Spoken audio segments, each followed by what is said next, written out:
మనందరి హృదయాలలో నేను 10 మందికి పని కల్పించే విధంగా తయారు కావాలనే ధోరణి అయితే మంచిది. అసలు క్రైస్తవుడు అనేవాడికి కలిగి ఉండాల్సిన ధోరణే అది. నేనొక్కడనే రక్షింపబడ్డం కాదు, 10 మందిని రక్షణలోనికి నడిపించాలి అనేది మన నినాదం కదా.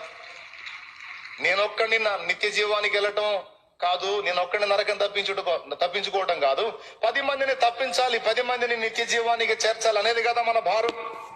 అందుకోసం మనం ప్రార్థన చేస్తాం, అందుకోసం మనం కన్నీరు విడుస్తాం, అందుకోసం మనం సువార్త పత్రికలు పంచుతాం, అన్ని చేస్తాం.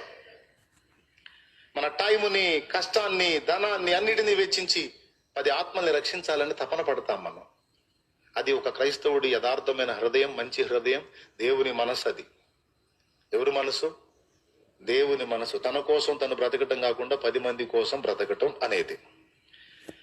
నేను అంటున్నాను, ఆత్మ సంబంధమైన విషయాలే కాదు, భౌతికంగా కూడా క్రైస్తవుడు అలానే ఉండాలి.